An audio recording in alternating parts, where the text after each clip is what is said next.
Siapa yang cita-citanya jadi orang kaya? Nah, untuk jadi orang kaya tentunya itu nggak mudah. Ada banyak banget hal yang harus diperhatikan ketika memang bener-bener ingin jadi orang kaya.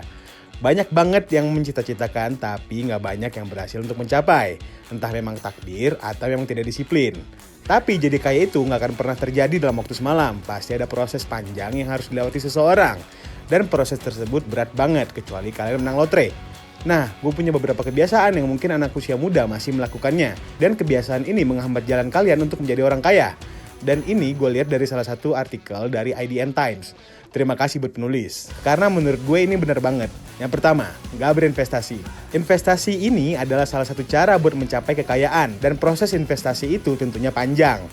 Kalau kita tarik ke belakang, misalnya tahun 2010 sampai 2013, kalau kalian waktu itu beli Bitcoin atau mendapatkan Bitcoin pada waktu itu, mungkin kalian sudah menjadi orang kaya sekarang ini. Dan itu selang 13 tahun ke depan ya. Atau yang lebih dekat, pada tahun 2016, kalau kalian waktu itu ngebeli salah satu aset kripto yang bernama Ethereum, mungkin di tahun sekarang juga kalian sudah menjadi orang kaya. Tapi selang waktunya itu sekitar 8 tahun kurang lebih. Nah, dari dua contoh tersebut, apa yang bisa kita ambil? Antara waktu memulai dan memetik hasil itu ada proses yang harus dilewatkan, yaitu waktu. Dan itu kadang menjadi tantangan bagi anak zaman sekarang karena cenderung tidak sabaran. Tapi nggak ada cara lain, selain memang cermat memilih instrumen investasi dan menunggu. Karena investasi itu dasarnya memang jangka panjang. Yang kedua, boros dan nggak punya perencanaan keuangan. Boros, itu adalah salah satu kata yang bisa menggambarkan anak-anak usia 20-an di era sekarang. Tapi memang gak semua ya. Penting banget buat kita punya perencanaan keuangan, karena ini yang akan menyelamatkan kita soal finansial ke depannya. Dan perencanaan doang tanpa aksi juga nihil. Kalau memang kalian sudah punya perencanaan keuangan, cobalah untuk disiplin menerapkan perencanaan keuangan tersebut.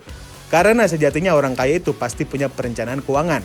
Tapi bedanya uang yang mereka miliki sekarang memang udah banyak aja. Mungkin spendingnya terkesan besar bagi kita, tapi kalau bisa kita tanya, mungkin apa yang mereka keluarkan tersebut belum tentu menggoyahkan total harta kekayaan mereka. Jadi mulailah perlahan-lahan untuk disiplin tentang perencanaan keuangan dan penerapannya ya. Yang ketiga, tidak berinvestasi pada diri sendiri. Tidak berinvestasi pada diri sendiri itu juga fatal. Gue pernah baca yang namanya Wilson Law. Isinya begini, jika kamu mengutamakan ilmu dan pengetahuan, uang akan terus berdatangan. Kurang lebih kayak gitu translate-nya. Nah, investasi diri dalam bentuk pengetahuan itu sangat penting ya. Kita bisa tarik kesimpulan bahwa memang ilmu pengetahuan yang kita kuasain bisa mendatangkan uang. Asal diterapin. Jadi bukan cuma disimpan sendiri doang.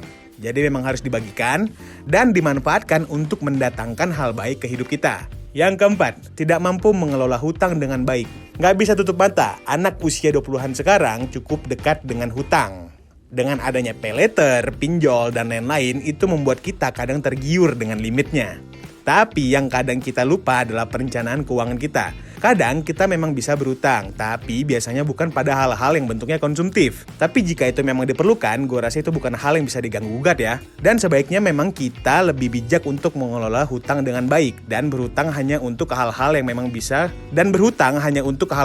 bisa membuat kita dapat hasil yang bisa kita manfaatkan. Tapi memang harus paham ya gimana caranya, jangan asal juga. Yang terakhir, tidak memiliki rencana pensiun. Nah, kadang begini nih.